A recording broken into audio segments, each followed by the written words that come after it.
أعلى. هدول طيارين. يا رفاق انتبهوا من هون. فالير، لا هيك منيح منيح. تمام. لا رفاق، على اليسار. رح أعلمك شغلة جديدة انتو الفرنسيين ما بتعرفوا تعملوها، ورح تضل تتذكرها كل عمرك. ساوي مثلي؟ بتقول تم على الجناح. تم مع جناه رفيق بيكوف. عن المروحة. عن مروحة. اتصال. عن اتصال.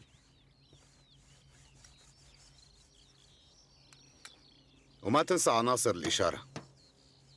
جوزيف، طيران موفق. ما رح طير بالجو قبل ما اسمع خبر بخصوص قضية أخوك. فهمت هالموضوع. وإذا تأخروا، بعرف إنك عم تقاتل مشان شرف عيلتك. أنا مستوعب هالشي، وأنا مثلك. غير هيك ممكن يقلعوا مرتي أو يحطوها بالسجن. أنا وأنت طيارين، نحن عايشين بالسما، شغلتنا نطير بس. هي آخر فرصة إلي. فرصة شو؟ رفيق الطيارة صارت جاهزة. فرصتك ليك قدامك. أنت أول طيار بيوم النصر من 15 سنة رح يطير فوق موسكو. نحن حاربنا مشان هي اللحظة.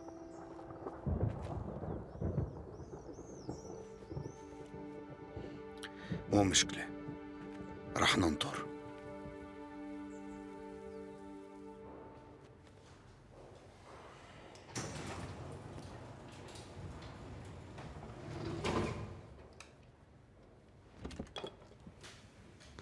وأخيراً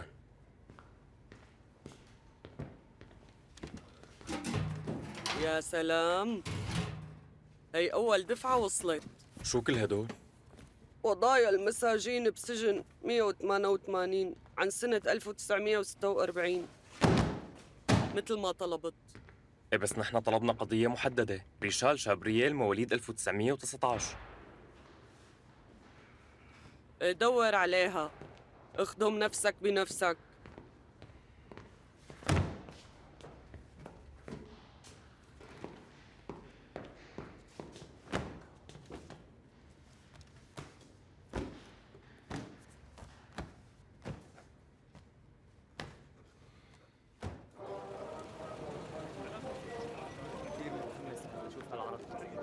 بتوقع ما تأخرنا. قد ايه الساعة؟ بس يصير الوقت بيطيروا.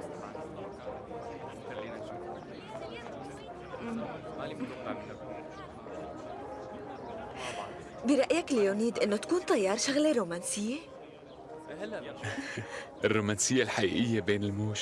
صدقي هالبحار العجوز. أوه، أنت كمان بحار؟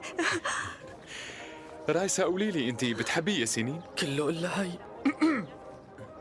أركاش خبرني كيف هن الفرنسيين؟ ايه عاديين، بس كلهم بيحكوا من أنفهم. مو قالوا اليوم ما في مطر؟ شوف كيف الغيوم اتجمعت. عم يقولوا احتمال انها تمطر.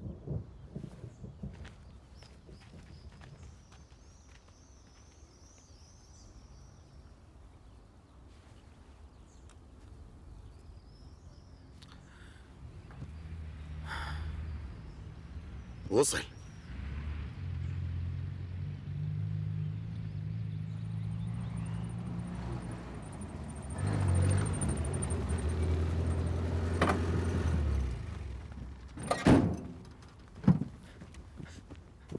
احترامي سيادة العميد، جبت المصنف.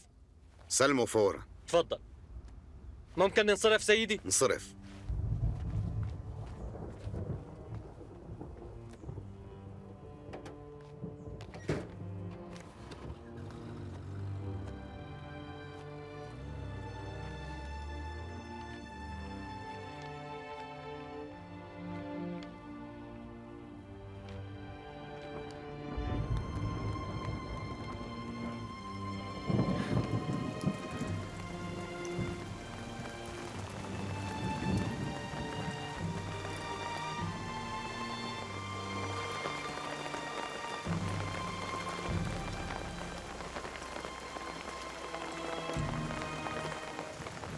راح فوت على السينما أحسن. انزعجت، نزلت المطر وانلغى كل شيء. الطبيعة بتفاجئك دايما، ما فيك تتفقي معها بس فيك تتفقي معي.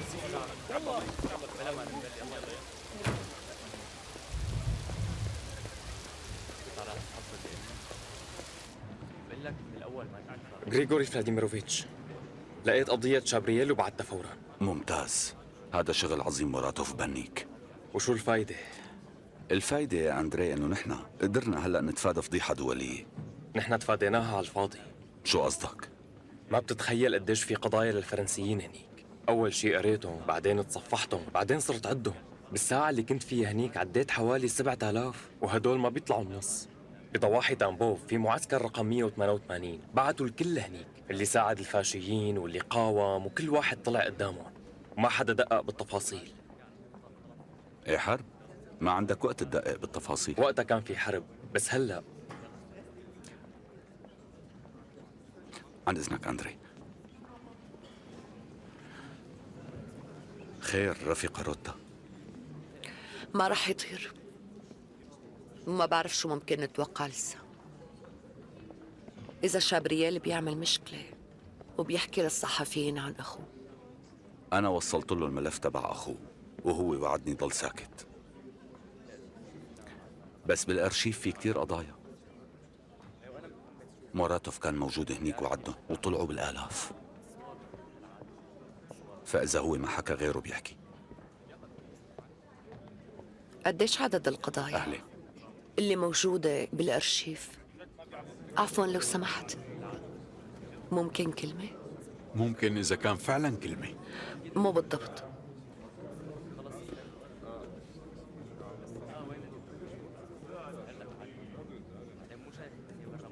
اسمعني شوي. آلاف الفرنسيين ماتوا عنا بالمعسكرات السوفيتية، واللي اليوم هن يعتبروا فاشيين.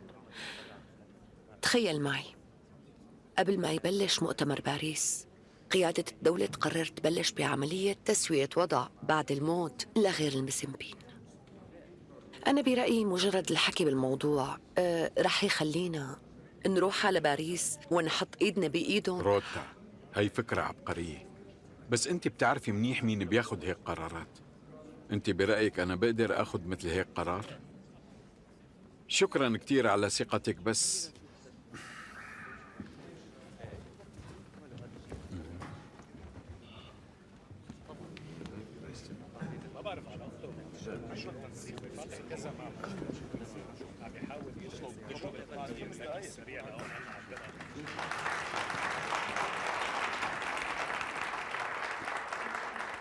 الرفاق الأعزاء، عم نحتفل بمرور 15 سنة عن نصر على الدولة الفاشية ألمانيا. وطبعا أنا بيسعدني كتير إني أشوف بهاي الصالة اجتماع لضيوف من دول مختلفة. خلينا نصفق لصناع الفيلم يا رفاق. عم بيطلب من الحضور التصفيق. طبعا بفضل الجهد الكبير اللي عملوه صناع الأفلام السوفييت، بالإضافة كمان لجهد زملائنا الفرنسيين. بفضل كل هاي الأمور قدرنا نساوي فيلم بيعكس حقيقة بطولات أبطال الحرب الوطنية العظمى.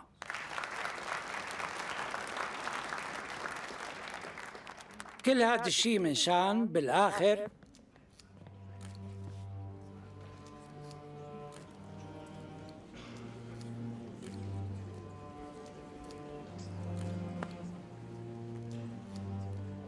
يا رفاق، هلأ رح يلقي كلمة بطل فرنسا الملازم جوزيف شابرييل، سرب نورماندي نيمان.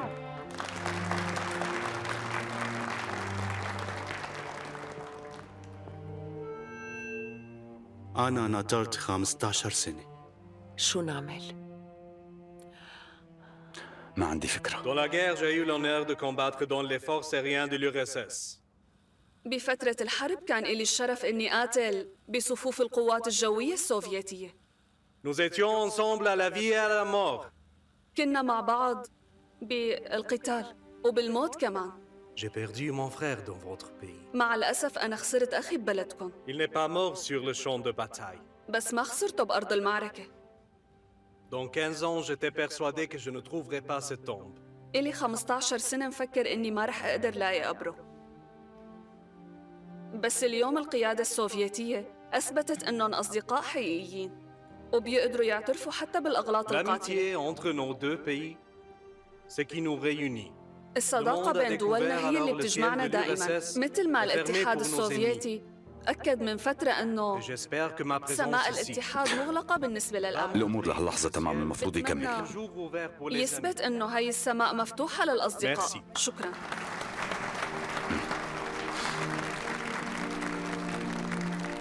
Je tiens à remercier tout particulièrement mon camarade de combat Alexei Bykov pour tout qu'il وبشكل a fait خاص pour nous. حابب إني أشكر صديقي المحارب أليكسي بيكوف على كل الدعم اللي قدم لي إياه. شكرا لك.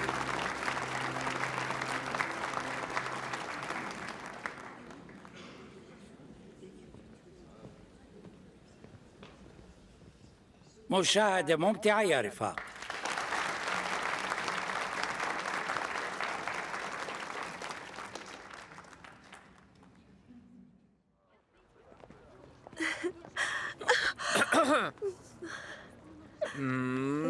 طيب يا حلوين، هلا لازم نودعكم. ايه، تصبحوا على خير. لا تنسى. شو قصده؟ لا تهتمي فيه، هو هيك دائما. منروح؟ شو رأيك بالفيلم؟ شكله عندك ناس مغامرين بقسمك. إيغور ستيبانوفيتش، أنا اللي جبت شابرييل، وأنا بتحمل المسؤولية عن كل تصرفاته. أنت شفت السفير الفرنسي؟ دمعوا عيونه. الصحافي جن جنونه. ديغور رح يقرأ هاد بكرة، وطبعا القيادة طالبين تطوير الموضوع. أنت انتصرت، لهيك ما رح تتحاكم. شكرا. جهزوا حالكم على باريس. خود بلاومني معك، خليها تعمل لقاءات الصحفية الغير رسمية. وجروميكو بلقاء القيادات العليا رح يحكي عن المعسكر الفرنسي بتامبوف، إنه نحن هلأ جاهزين نبلش عملية تسوية لبعض القضايا. ممتاز. عندك حدا بيقدر إنه يجهز تقرير مناسب مثل هاد؟ طبعا عندي حدا مختص بفرنسا، أندري موراتوف. خليه يجهز شنتي. تعرف يا رفيق غريغوري، القسم تبعكم عم يكبر يوم بعد يوم. تابع بنفس الوتيرة. شكرا رفيق ستيبانوفيتش. أنا بتمنى الشخص اللي رح يجي محل شويكو إنه ما يضايق قسمنا بكل حركة بيعملها. هذا الشيء بيعتمد عليكم. بالمناسبة لازم تحكي مع شويكو، تنين رح يبلش بالشغل الجديد. خارجية الاتحاد ما بتتخلى عن كوادرها المنيحة. مفهوم. سلام.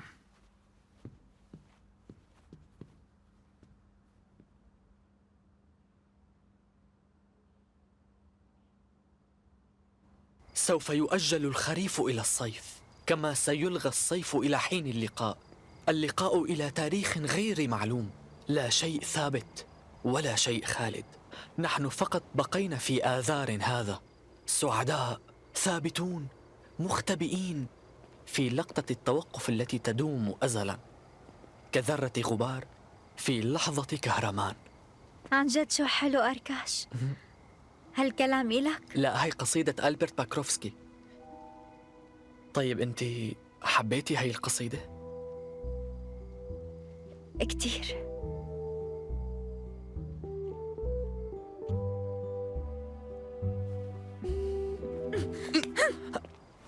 آسف كتير كلافا، ما أخباني. كلافديا.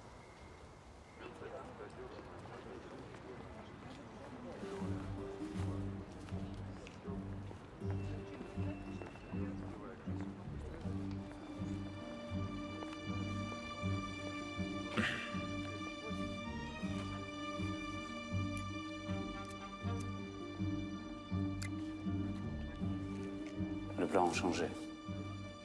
Faites savoir que je serai bientôt à Paris. D'accord?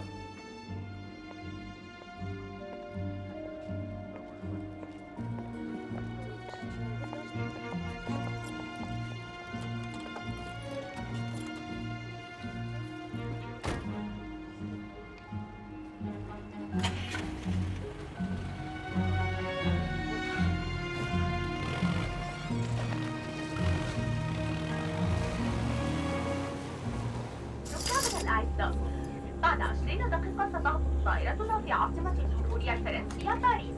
نرجو منكم ربط الأحزمة والالتزام في مقاعدكم حتى تتوقف الطائرة. ممكن تربط الحزام؟ لو سمحت اربط حزام الأمان. كيف تنقال بالفرنسي هي؟ Voulez attacher votre ceinture, s'il vous plaît?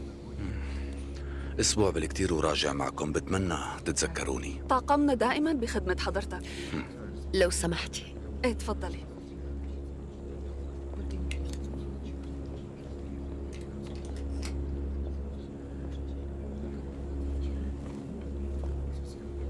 ارفع ظهر المقعد. ايه ماشي.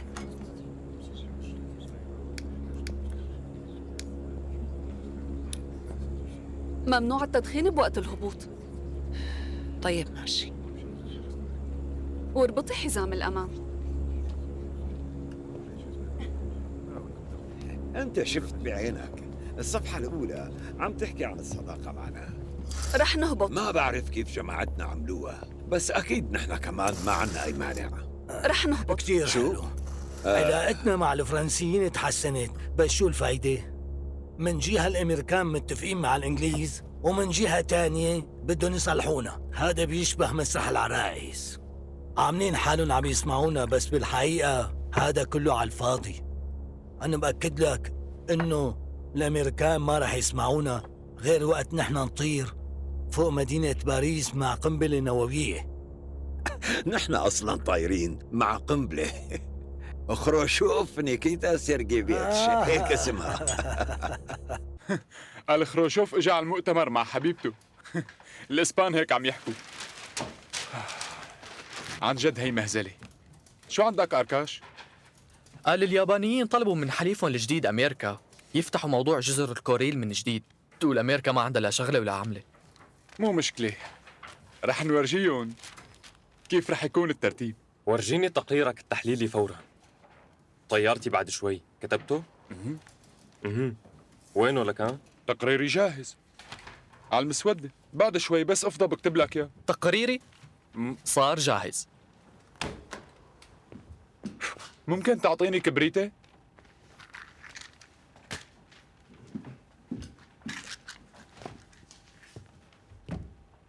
أندريوشا لا تكون متأخر لأنه في طيارة طايرة. روح من وشي.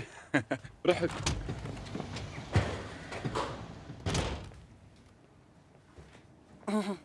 أندري، هاي جوازك وبطاقتك. استلم ووقع لي هون بعد إذنك. شكراً. شكراً إلك ناديجدا.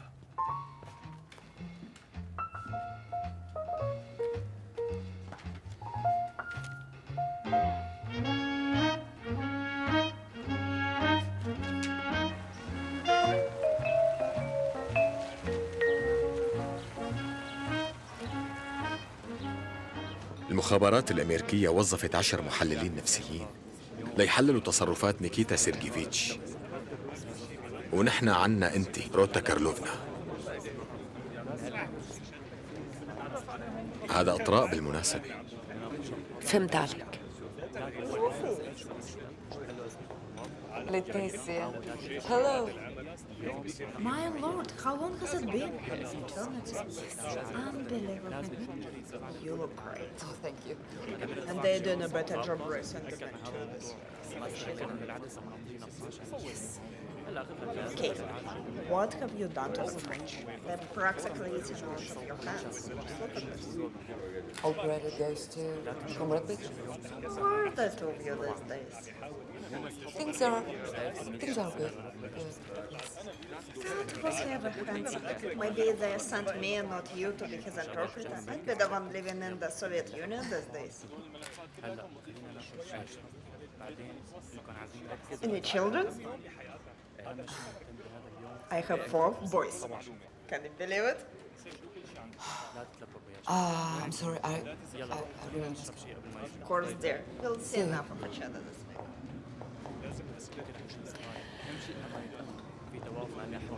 ليتيسيا ديمبسي، موظفة بالإدارة الأمريكية. رح أنطر منك معلومات عن الحديث مع هي الموظفة. بدي أعرف كل شيء عن ماضيها. بعرف شو قصدك رفيقة شرنخ. بالاسم منك.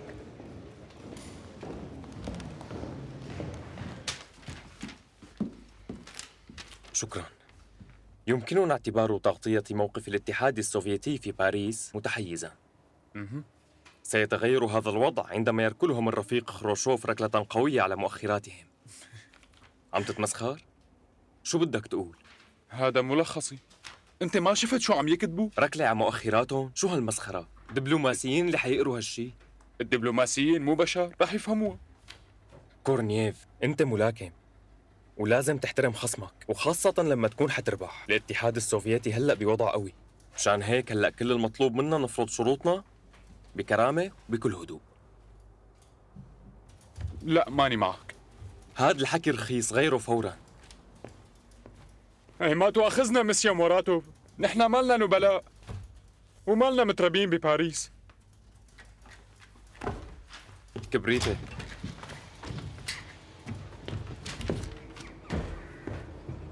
كورنييف، ما حلو تضل تتمسخر على أندري بسبب أصله. أهله ماتوا بالمعسكرات، وأخته بفرنسا بس ما بيعرف عنها شي. يعني هو يتيم مثلك. ببلدنا هاد نص الشعب يتيم. شو يعني؟ ولا شي. رح روح لعدناتا وتونيا هنن بيفهموني. بدي اطبعها من جديد.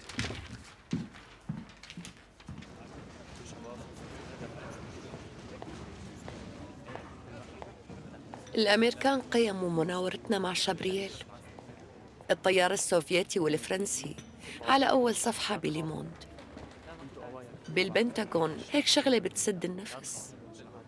وهي لسه ما شافوا تقرير موراتوف. كأنه في حدا عم يأشر لك. بيل كونوي، نيويورك تايمز، أسطورة بالصحافة، خبير بالاتحاد السوفيتي. هيك مفكر حاله. روتا، أنت مثل العادة أنيقة دائما. أهلين بيل. بيل كونوي. بيريكوف. هو من اللجنة المركزية؟ لا كنت. اسمحوا لي أعرفكم على زميلتي من مجلة بليك، جابي جويتسي. هي الصبية اللطيفة أكثر صحفية جريئة ببرلين الغربية. روتا بلاوموني، تشرفت فيكي. تشرفت بمعرفتك. بيريكوف، غريغوري فلاديميروفيتش، تشرفت بمعرفتك. وأنا كمان تشرفت بمعرفتك. بصراحة أنا محضر أسئلة كتير، بس أكيد جابي عندها أسئلة أكثر. إذا القوات الأمريكية بتطلع من برلين الغربية مثل ما طلب الوفد السوفيتي، شو الضمانات إنه ما تفوت الدبابات السوفيتية بعدها؟ جواب هذا السؤال رح يكون بلقاء صحفي بعد اليوم الأول للمؤتمر. بهالحالة خلينا نروح نسأل هذا السؤال للوفد الأمريكي. بظن هذا الأسبوع رح نلتقى كتير يا رفاق.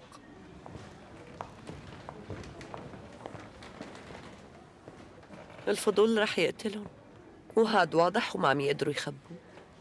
معك حق. روحي 30 مرة بحبك. توقيع باكروفسكي، شاعر. ايه شكله كتير حاببني. لحظة سيموتشكا، اعذريني شوي. لحظة. في الواقع الجمهور التقدمي يتابع في هذه اللحظات لقاء القمة الذي ينعقد في باريس. أنت وبيريكوف لساتكن ما عم تحكوا؟ بيريكوف هلأ بباريس بنفس لقاء القمة. اتصل فيكي؟ نيلي موراتوفا خبرتني. أسفل بس بعد 5 دقايق. لحظة، في قصر الإليسيه. شو هالغلطة، قصر الإليزيه. قام الوفد السوفيتي بإعداد مجموعة من الاقتراحات البناءة. قال أنت عن جد مانك زعلانة مني؟ لأنه باكروفسكي. لا، ليش لا أزعل؟ قام الوفد السوفيتي بإعداد مجموعة من الاقتراحات البناءة جداً. دوايت إيزنهاور رئيس أمريكا. نيكيتا سيرجيفيتش خروشوف. You have to try and do it. They're making it Al steps from here. We should Nepal for a visit. My treat. I'm German. I think we're covered on the pig sausage front. Besides, we have a job to do. Oh, come on. It's not like anything is going to happen tonight. Between us, I finished my day one dispatch 2 hours ago. So how did that go? I'm full of cautious optimism.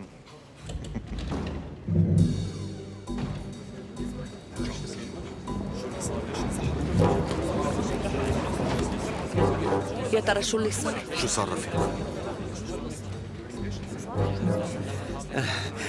نيكيتا سيرجيفيتش مو معقول، طلب من ايزنهاور اعتذار شخصي مشان الطيار باوريس، وهداك ما وافق.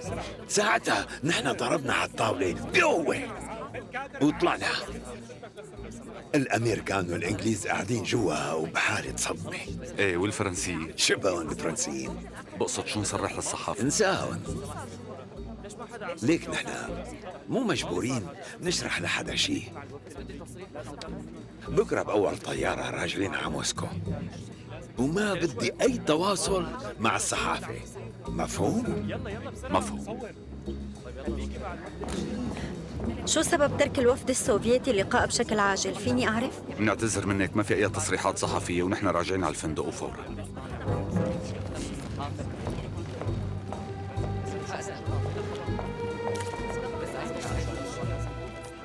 لازم نوصل الخبر للعالم.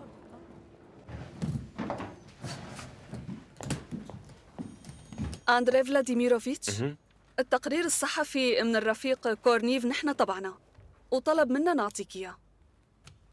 وانتوا التنتين اجيتوا لتعطوني اياه؟ أندري فلاديميروفيتش، نحن في عنا قائمة، يعني بلكي صار عندك مجال تروح على محلات بباريس. وهاد قبل ولا بعد التقرير عن اضطهاد المواطنين الفرنسيين؟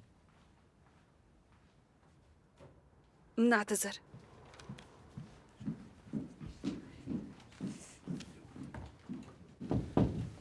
ناديجدا، أنا بعرف طلبك. علبة جيتان. أندري تفضل لعندي.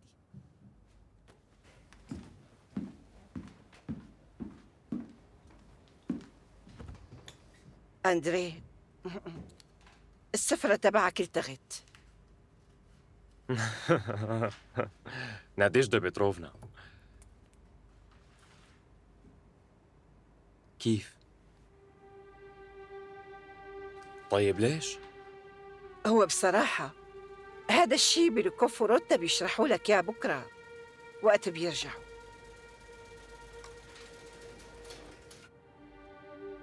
عجل فرانس بريس، عم يقولوا انه مؤتمر باريس فشل.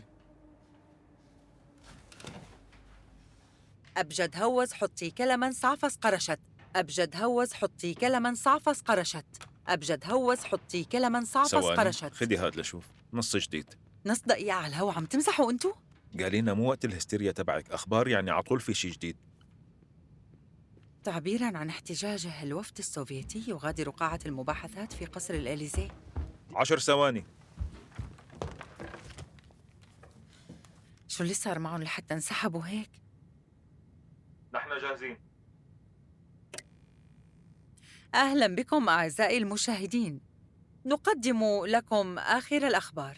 خلال المؤتمر الدولي في باريس، أعلنت الجهة الأمريكية مرة أخرى تحيزها لمبدأ أنا أفعل ما أريد، وذلك برفضها التنديد العلني بالعمل العدواني الأخير ضد الاتحاد السوفيتي. وتعبيراً عن احتجاجه، قام الوفد السوفيتي بمغادرة قاعة المباحثات في قصر الإليزيه. رئيس موراتوف لا تزعل. العام نيكيتا سيرجيفيتش خروشوف، وخلال لقاء صحفي قال